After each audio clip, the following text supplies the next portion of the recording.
Hola, ¿qué tal? ¿Cómo están? Bienvenidos a este programa especial de Vidas Consagradas. Nosotros en este programa vamos a recordar a alguien que partió el pasado domingo a la casa del Señor y que es el padre José Otero, de la Orden Cisterciense de la Trapa de Azul.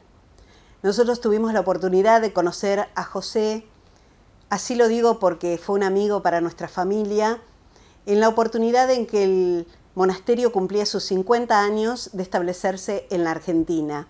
El padre José nos abrió las puertas del monasterio junto con todos los hermanos, con el abad y con los demás sacerdotes, para que pudieran Huellas Digitales realizar un documental con la vida de ellos, esta vida monástica que gracias a eso la gente pudo conocer, porque a veces se hacen muchas fantasías sobre lo que es un monasterio de clausura. Allí Carlos Galicho, director de este documental, convivió con los monjes 7 días. Y en la oportunidad, el padre José Otero tuvo la grandeza de su corazón de darme la única nota que dieron por los 50 años. Con medios nacionales que le habían pedido, pero él eligió este humilde programa para poder compartir las vivencias y contarnos un poco de su vida. Una vida muy rica antes y después de ser monje.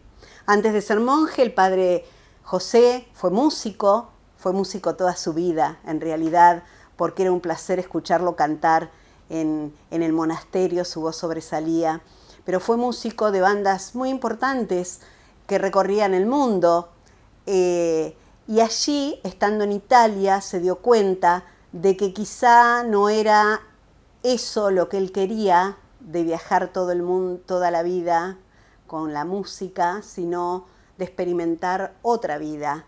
Y así fue como conoció a los monjes en Italia y luego ingresó a esta orden de clausura. Nosotros tuvimos la suerte de conocerlo y como nosotros mucha gente de nuestra ciudad, porque el padre José era una persona muy inteligente, tenía mucha sabiduría, pero tenía mucha grandeza en el corazón. Él supo orientar no solamente a los matrimonios, a las familias, sino también a los adolescentes. Él conocía la problemática de los chicos jóvenes y siempre tenía la palabra justa y necesaria para ese problema, para esa cuestión de familia, esas cosas que se nos traban cuando los chicos son adolescentes, cuando hay que resolver vocaciones, cuando empiezan las peleas de padres e hijos, cuando hay desavenencias en las parejas también. Él siempre tenía la palabra justa y necesaria para ese momento. Era una persona que primero fue monje y después fue sacerdote, que siempre nos recibía con una sonrisa, con los brazos abiertos, con ese cafecito, con ese chiste que tenía a flor de piel, con esas cargadas que nos hacía, que a veces nos hacía enojar, pero que realmente salían de su alma noble y de su alma que realmente hoy creo está disfrutando de la casa del Padre. Padre José, ¿cuál es la novedad que aporta la vida trapense a la Argentina? Bueno, la Argentina, cuando se funda el monasterio, ya tenía su iglesia establecida. Había carmelitas, jesuitas, salesianos, todas las congregaciones estaban. Estaban también los benedictinos, que es muy importante decirlo. Ellos fueron los primeros que llegaron a la Argentina. Pero faltaba una vida contemplativa estricta o dedicada exclusivamente a la contemplación, como nosotros entendemos la palabra estricta. Es decir, nosotros vivimos separados de los lugares habitados, Azul, del monasterio hasta 55 kilómetros. ¿Por qué elegimos los lugares retirados? Porque vivimos una vida de silencio y soledad, en la cual el trabajo y la oración son como los ejes de la vida del monje y de la comunidad. Una vida comunitaria muy intensa, en la cual los roces, las diferencias, la manera de compaginarnos mutuamente, de ayudarnos mutuamente, hacen que demos un testimonio de que el Evangelio está hecho, está proclamado por el Señor para vivir en comunidad. A veces la gente se pregunta cuál es la finalidad de un grupo de personas aisladas del mundo, viviendo para sí, supuestamente, ¿no? Entonces por ahí me gustaría alguna explicación como para que la gente entienda un poco más. Bueno, usted lo dice muy delicadamente, pero hay personas que lo dicen más duro. Por ejemplo, dicen que somos egoístas. Recuerdo que una vez guié a un grupo de guías turísticos y una chica me preguntó por qué éramos tan egoístas, porque teníamos las necesidades básicas solucionadas, la vivienda, la comida, el lugar para descansar. Y entonces yo le dije que me parecía que la visión de ella era un poco reducida, porque hay que vivir separados de la sociedad. Separados sí, aislados no. Cuando uno quiere estudiar, por ejemplo, un estudiante quiere estudiar, tiene que rendir examen, se encierra en su pieza, se lleva el mate, se pone a estudiar, se concentra para poder dar un examen. Nosotros, para encontrarnos con Dios, tratamos de vivir una vida de soledad y de silencio, de recogimiento, para poder entrar en comunión con Dios con más facilidad. Padre, más allá de encontrarse ustedes con Dios, ¿cuál es la misión que tienen para el mundo? Bueno, en este momento está muy desarrollado lo que es la hospedería, que es una manera de dar testimonio de Dios ante el mundo. Pero yo creo que lo más importante, como dice el último documento de la Sagrada Congregación sobre el servicio de la autoridad de la obediencia, es la vida consagrada. Si una persona que está consagrada a Dios tiene que testimoniar con su vida, con su alegría, con su entrega, con el servicio a los otros, tiene que testimoniar de que Dios existe. Para nosotros es muy importante vivir intensamente lo que pensamos que es la vocación de Dios para nosotros, una vida comunitaria. Dice San Benito, vamos a establecer el fortísimo estado de vida monástica que es el de los cenobitas, es decir, aquellos que viven en común, cenos bios, vida en común. Entonces, es nuestra manera de dar testimonio. Ámense los unos a los otros, dijo Jesús, como yo los he amado. A veces es difícil amar a uno con el cual uno vive todos los días. Sobre todo los matrimonios lo pueden decir. Hay días que uno tiene ganas de huir del matrimonio, del compromiso. Bueno, a nosotros también nos pasa, somos hombres, somos seres humanos como cualquiera. Pero es como un desafío permanente de todos los días, en la vida ordinaria. Las cosas de todos los días son las que nos permiten ir creciendo en la entrega a Dios y a los hermanos. Padre, ¿y por qué creen ustedes que están aquí y que ven al mundo, los cambios que va teniendo el mundo, ¿no? Tan acelerados en el último tiempo? ¿Por qué creen que la gente cada vez se acerca más a estos lugares? La verdad que, como dijo el hermano Omar, la gente viene muy acelerada. El 70% de la gente que viene de Buenos Aires. Y claro, Buenos Aires es una ciudad donde se vive aceleradísimamente. Y no solamente a velocidades altas, sino psicológicamente la gente está muy desgastada, muy oprimida, muy estresada. Entonces venir acá, por ejemplo, a veces hay personas que les zumban los oídos, porque el ruido ambiente en Buenos Aires, llegan acá y no tienen ruido, no hay bocina de auto, no hay frenada de colectivo, no hay ruido de ambulancia, entonces los oídos les zumban, porque el silencio que hay acá, geográfico, les ayuda a meterse adentro y poderse darse cuenta quiénes son, qué quieren.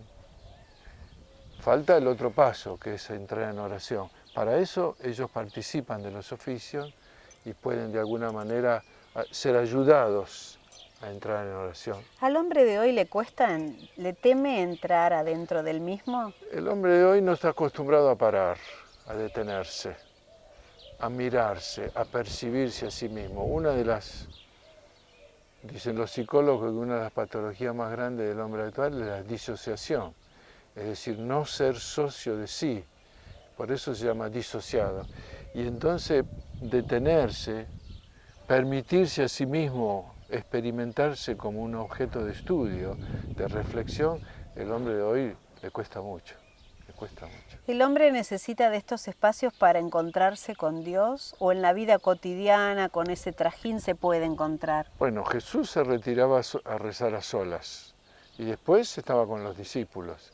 Es decir, así como hay momentos en los cuales uno necesita intimidad, hay otros momentos que necesita relación. El hombre es interior y exterior a la vez. Entonces las dos realidades necesitan ser potenciadas. El hombre de hoy vive casi exclusivamente hacia afuera, está totalmente potenciado por la cultura ambiente para salir hacia afuera, ¿no? No lo dejan que pare y que se detenga a pensar qué es lo que le pasa, qué es lo que quiere, qué es lo que le gusta. Entonces venir acá les permite reencontrarse consigo mismo. La religión necesita ayornarse para encontrar a ese hombre nuevo que va transcurriendo a lo largo de los siglos, o, a ver cómo lo puedo decir, el hombre necesita tener un encuentro personal con Dios olvidándose un poco de las religiones. No, yo creo que la Iglesia Católica, que es la que yo pertenezco, ha hecho un gran proceso de ayornamiento. Desde el Concilio Vaticano II hasta ahora se han hecho muchos. En los monasterios trapenses no había hospederías como estas. Los monjes hablaban por señas, hoy hablamos sin ningún problema. Formó parte de una época, en 1800. Pero así como la Iglesia tiene que hacer proceso de acercamiento, también el hombre que quiere encontrarse con Dios tiene que aprender a hacer algunas renuncias. Pues si uno trabaja todo el día y si vuelve a su casa y prende el televisor y nunca se detiene a leer un libro, a rezar, a estar consigo mismo, no entra nunca en una iglesia, es muy probable que Dios se le aparezca, porque Dios puede aparecerse a cualquier persona en cualquier lugar. Pero va a ser mucho más difícil que el hombre se dé cuenta, es decir, no está preparado para recibir la visita del Señor. ¿Cuál es la esencia de la vida monástica? Bueno, la vida monástica que nosotros vivimos es una vida pautada por la regla de San Benito. Por lo tanto, muchas congregaciones tienen la regla de San Benito. Si pudiéramos poner el dedo en lo que es central, sería oración y trabajo.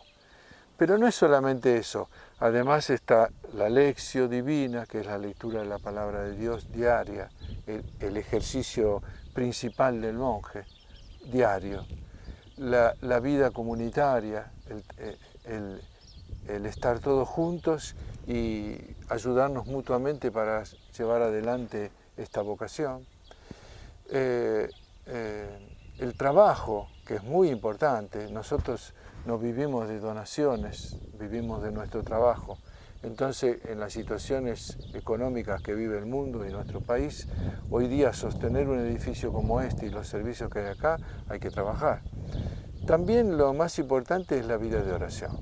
El núcleo de la razón de ser de nuestra vida estrictamente contemplativa es facilitar el llegar a la oración profunda con mayor facilidad.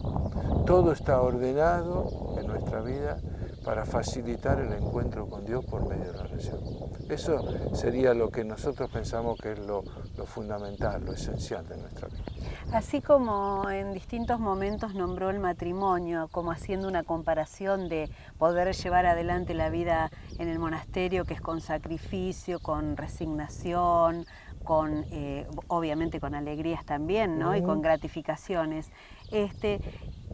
¿Qué mensaje le podemos dejar a la gente que nos está viendo, como para poder vivir de otra manera? A veces uno está en el afán de buscar las cosas materiales, se pierde un montón de cosas que va dejando en el camino, que es lo que hace la verdadera felicidad. A mí siempre me sale la misma idea. Dios existe. No es un invento del hombre. Dios existe más allá del hombre. y no solamente existe, sino que quiere comunicarse con el hombre.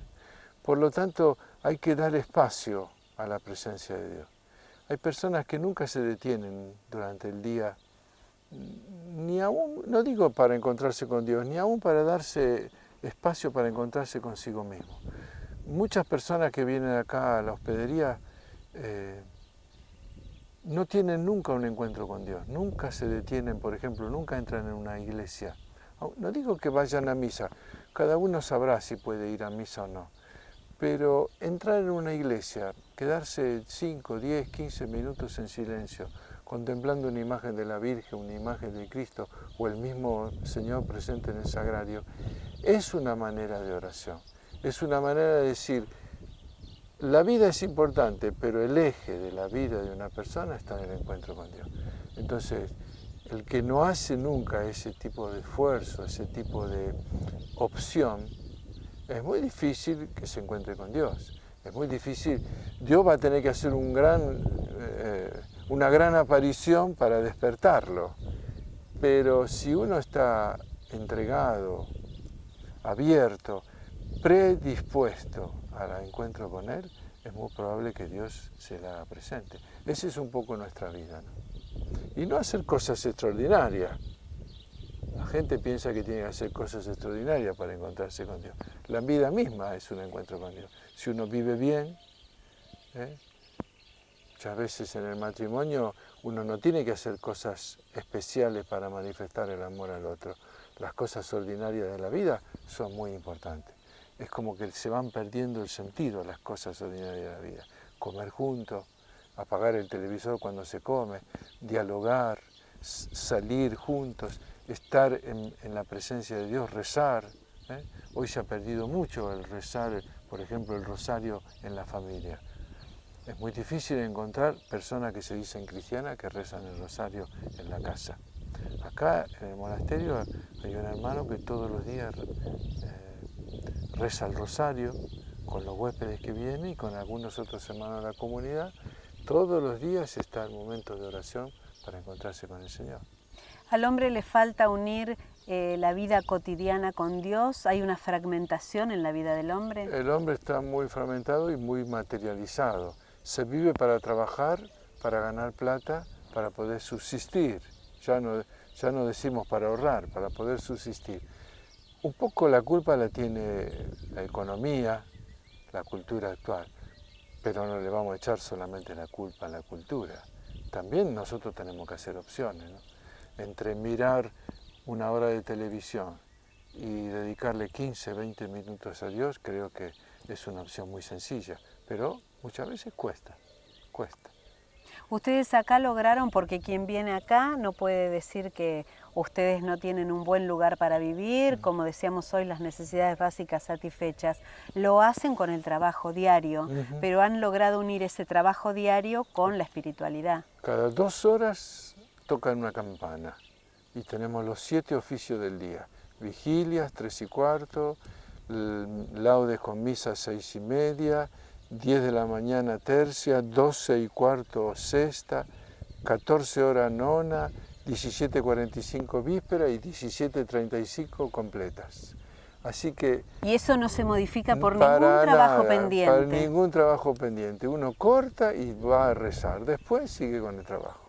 Y ha pasado que a mí me ha pasado muchas veces que a las 10 de la mañana estoy en el medio del trabajo y quiero cortar, no quiero cortar para poder terminar, o tengo un problema que no puedo resolver, me voy a rezar y cuando vuelvo la cabeza está despejada y encuentro el camino para resolver.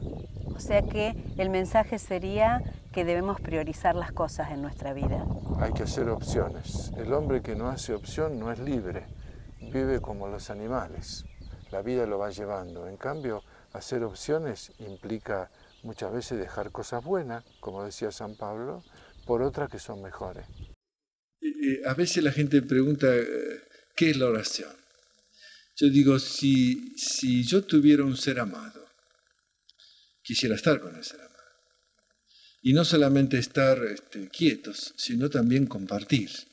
Para el hombre compartir se hace por medio de la palabra.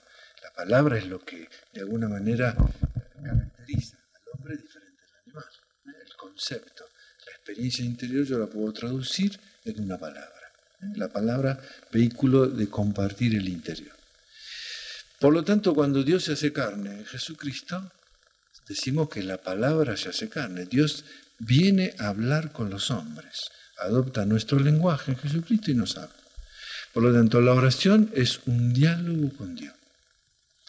Transformar la vida en oración es lo más importante del monje, ¿no? En el capítulo 1 y 2 del primer libro de Samuel está Ana, que tiene un problema, que es estéril, que no puede tener hijos, y ella va al templo y se pone a hablar con Dios. El sacerdote piensa que está borracha y la manda a su casa, y ella define la oración diciendo que está descargando su corazón delante del Señor. Esa es la oración cristiana, ¿no? Dialogar con Dios a partir de las experiencias de la vida. Transformar la vida en oración implica que Dios para mí es un patrón, es decir, es un modelo, es un punto de referencia. Entonces, una cosa negativa en la vida, yo puedo recurrir a Dios como para descargar el corazón, pero a veces tengo cosas que son lindas, entonces agradecerle a Dios por lo bueno que tengo. Nosotros nos acordamos de Dios cuando tenemos una enfermedad, pero cuando tenemos salud nunca le decimos gracias porque tengo salud. Eso es otra manera de transformar la vida en oración, ¿no? Dios siempre perdona. El hombre a veces, la naturaleza nunca.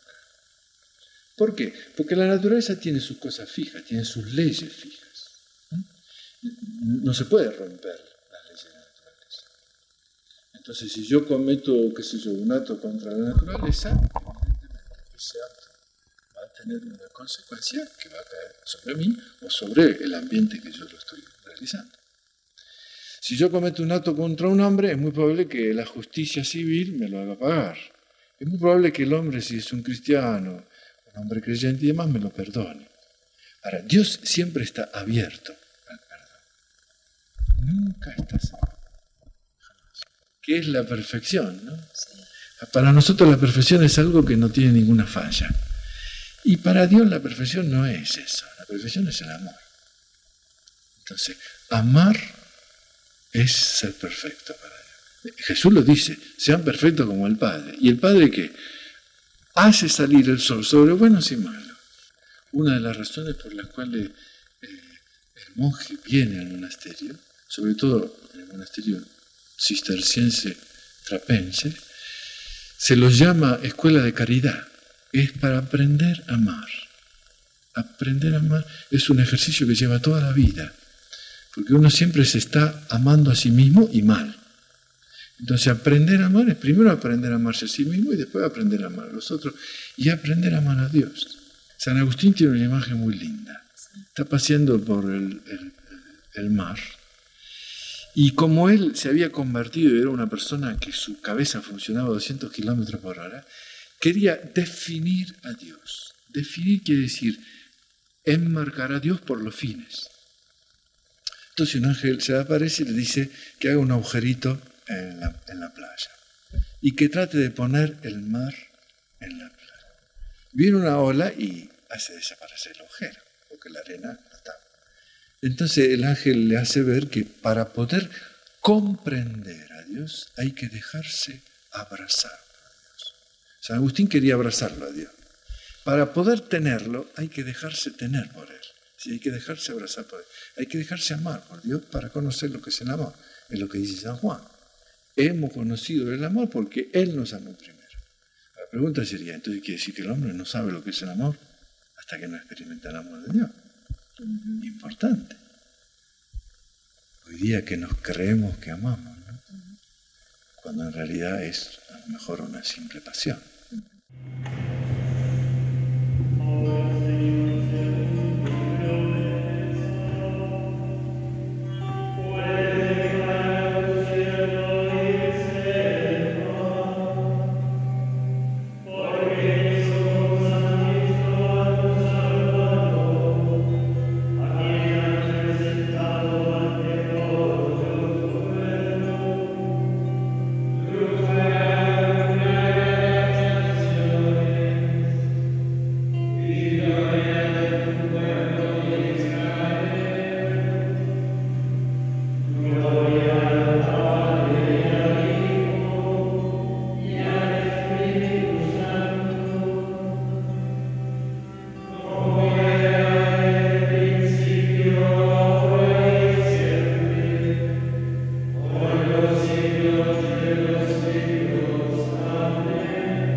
de las constituciones de los monjes.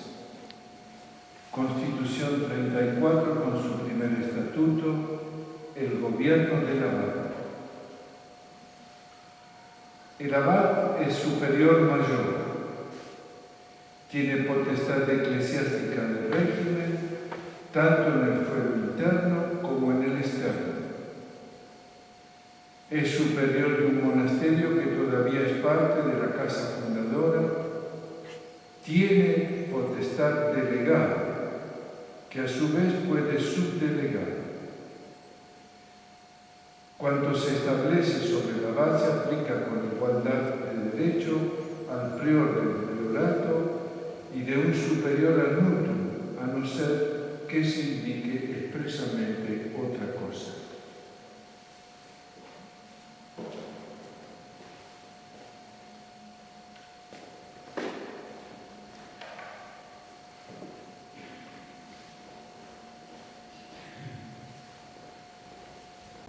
Queridas hermanas y hermanos,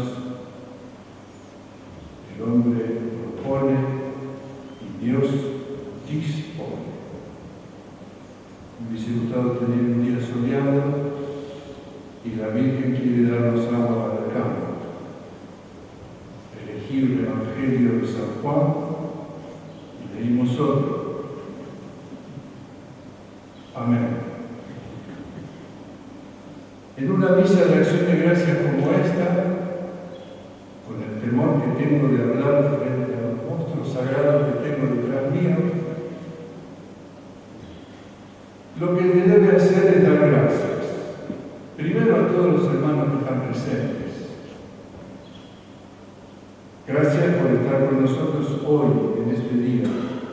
Pero también hay que agradecer a los que no están presentes, los ausentes, que están ausentes en el cuerpo, pero están presentes por la oración y por el afecto. Aún así, si me permiten, la misa de acción de gracias tiene otro destinatario, un único destinatario. Es justo y necesario dar gracias al Señor de la historia, a Jesucristo, por la obra maravillosa que ha escrito en y con nuestras vidas. Todos los aquí reunidos sabemos que al Señor se lo conoce tal cual es cuando perdona nuestros pecados. Por lo menos fue así conmigo. Ustedes no, porque son santos, pero yo lo conocí cuando me perdonó los pecados. Es como si la repetición de aquellas palabras consagratorias, este es el cáliz de mi sangre derramado por ustedes y por todos los hombres para el perdón de los pecados, nos hiciera mantener vivo el recuerdo de lo que es esencial en nuestra vocación. No anteponer nada al amor de Cristo. Y me he pasado años pensando si era el amor mío hacia Cristo o era el amor de Cristo hacia mí. Y la conclusión es no preferir nada al amor de Él por mí. Justamente aquí es donde el Señor, el Evangelio que había elegido, nos ha dado cita para la celebración jubilar, en el amor, en su amor, en el amor que está entre el Padre y el Hijo y que se derrama sobre nosotros. Fíjense que el Evangelio nos habla del amor entre el Padre y el Hijo, un amor que se derrama sobre nosotros como perdón y como gracia que dilata los corazones, haciendo ágil nuestro caminar. Por eso, Dios tiene derecho de pedirnos que nos amemos los unos a los otros como Él nos amó. Porque de esta manera la corriente de agua viva que brota de su corazón se expande por todo el mundo, de generación en generación, en silencio, sin hablar, sin pronunciar palabras, pero por medio del amor que nos tengamos los unos a los otros. 50 años es mucho tiempo como para no haber aprendido nada. Y si bien yo solamente estuve acá los últimos 31, puedo decir que he aprendido del Señor y de los hermanos de mi comunidad y de muchos de ustedes, a quienes conozco sus casas, que al Señor le encanta, le fascina manifestarse en la divinidad, en el límite, en la pobreza. Haciendo honor a San Pablo en este año suyo, cuando soy débil, entonces soy fuerte. ¡Qué experiencia haber tenido San Pablo! Y muchas veces, para confundir a los fuertes, a los ricos y a los autosuficientes, el Señor se complace en dejar en los monasterios aquello que no vale nada,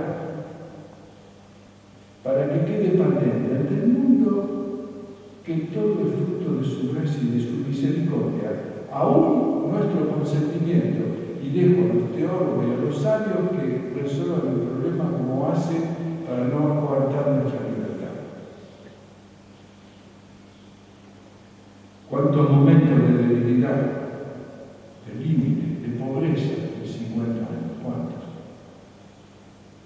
Superados pura y exclusivamente por la misericordia de Dios que nos sostiene y nos acompaña. ¿Cuántas muestras de su cariño para la obra de sus manos? Todos somos experimentadores. Y por eso damos gracias. Pero, ¿cómo dar gracias? Un gracias que sea aceptable a sus ojos, a su corazón. Los últimos documentos de la Congregación para los Institutos de Vida Consagrada me van indicando un camino, nos van indicando un camino. Vida fraterna en comunidad, caminar desde Cristo y el último, el servicio de la autoridad y la obediencia. En este último documento, al comienzo de la segunda parte, citando el Evangelio de hoy, dice: la construcción de comunidades fraternas constituye uno de los compromisos fundamentales de la vida consagrada, porque en efecto la vida fraterna en comunidad es un elemento constitutivo de la vida religiosa, y en un capítulo del documento Vida Fraterna en Comunidad está dedicado a la vida monástica. Estoy convencido que no se da, ni se pueden dar comunidades monásticas cristianas significativas sin que exista entre sus miembros amor fraterno. Un amor fraterno afectivo y efectivo. Responsable y solidario, humilde y misericordioso. Por eso el documento va a utilizar una cita de San Bernardo, dirigida al Papa, que había sido novicio suyo, como para que no le quede duda de cómo debe ser el amor. Mira, dice San Bernardo, si han progresado en la virtud, en la sabiduría, en el conocimiento, en la moderación de las costumbres. Si eres más insolente o más humilde, más afable o más áspero, más asequible o más inexorable, más temeroso de Dios o más confiado de lo que conviene. De aquí que el documento va a utilizar una frase que la he hecho mía desde que leí este documento. El esfuerzo por formar comunidades fraternas no es solo preparación para la misión, sino parte integrante de ella, desde el momento que la comunión fraterna en cuanto tal es ya apostolado. Queridos hermanos y hermanas, compañeros de celebración y de camino, juntamente esto es lo que nos ha enseñado Benito al escribir su regla para cenoritas, sobre todo cuando nos pide que practiquemos la caridad fraterna, porque en todo esto todos reconocerán que somos discípulos de Jesús si nos amamos unos a otros. Que el Señor Señor nos conceda a todos, ya sean los 50, los 100 o cuando Él quiera, la gracia de que la gente al mirarnos diga, miren cómo seamos. Que esta sea nuestra propia, monástica y benedictina manera de dar gracias a Dios por todo lo que ha hecho, hace y hará por aquellos que le buscan de verdad, con un corazón sincero.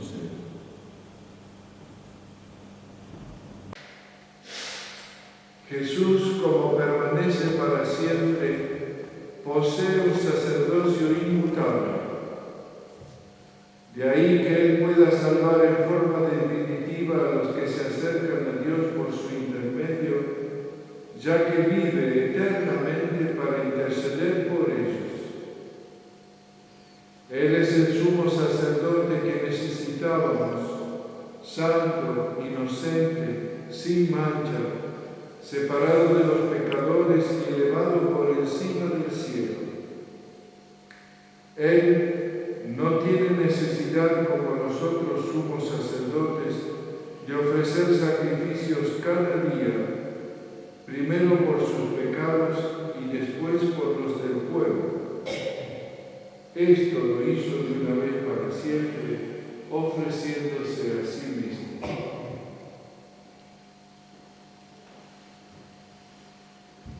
Hasta aquí este programa que recordamos al Padre José Otero con todo el amor que le teníamos y que seguramente ustedes lo habrán disfrutado tanto como nosotros, porque esa sabiduría que tenía era muy válida para todos nosotros.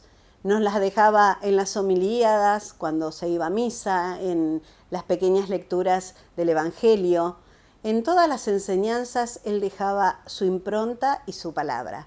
Así que desde acá espero que ustedes también lo hayan disfrutado, pero este homenaje para el Padre José Otero y que su alma descanse en paz.